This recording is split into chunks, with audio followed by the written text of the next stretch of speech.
ELEW, right here on Hip Hop Connection. Wow. So you got to tell us what you played for us in that set. That last one was a tune by a band known as Breaking Benjamin. Okay. Alternative metal band. It's called The Diary of Jane. And before that, Leonard Skinner's Sweet Home Alabama. And then before that was Heartbeats by the group known as The Knife. Okay, okay. Tell us about some of the groups that you tend to find songs to play, because I know that Linkin Park is one. Yeah. Name some of the other groups that you kind of been checking out. Linkin Park, The Editors, Breaking Benjamin, Thrice, Thursday, Taking Back Sunday, We Are Scientists, We the Kings, AC/DC, Nirvana, Rolling Stones, Iron Maiden, Metallica, Mammoth, Hello Goodbye, Ladytron, Owl City. Wow. You know, the list goes on. Goes on and on. My iPod. You know what I'm saying? I know that's right. Cool, man. Again, where can people around the world get the album and find out what's going on with ELEW?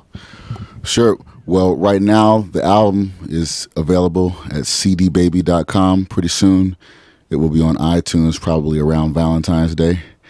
And the album is called ELEW, E-L-E-W, all caps, Rock Jazz Volume 1. And it's hot and cooking and on sale right now. I bet.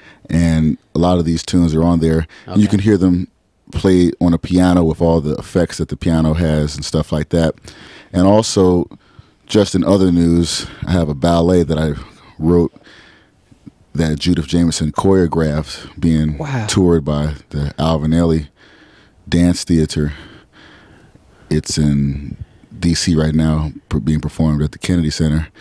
Did a New York premiere, and it's on tour now. So if you want to hear some of that, which is me in a lot of other capacities. This is my performance mode. Okay. This is the kind of stuff that I like to perform. People always ask, do I make my own songs? Do I compose? And I do, but I try to keep my compositions and stuff in movies or ballets. Okay. I just got the call to do a 90-minute ballet for Complexions Dance Company. All right. And I have two movies out right now. One's called Dark Country, starring Thomas Jane. That's on demand right now. Then there's a movie that I did about Holocaust survivors that's doing great. It's out now. It's called Four Seasons Lodge, and it's really getting raves. Wow. And I got a movie, two movies coming.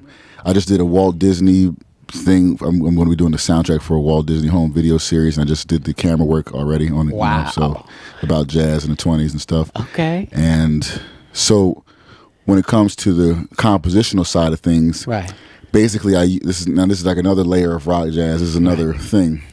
The reason I do this too also, because if I was to play this for you, let's just say, or, you know,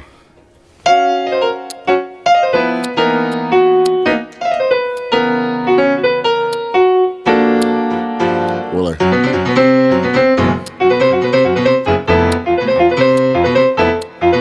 if I was to do something like that, sure, we could have a good time with it. I could blow that out. However, in the end,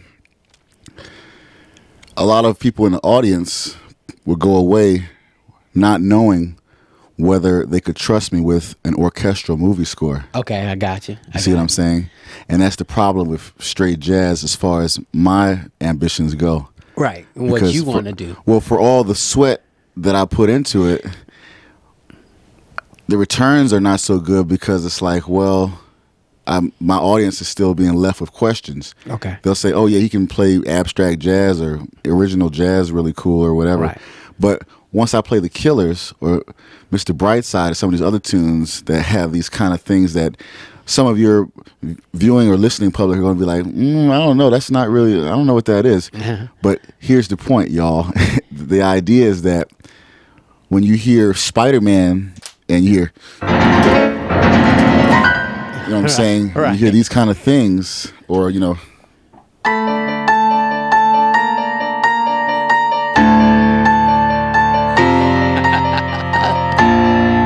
you hear that kind of stuff. Right. See, there's a lot of money in that.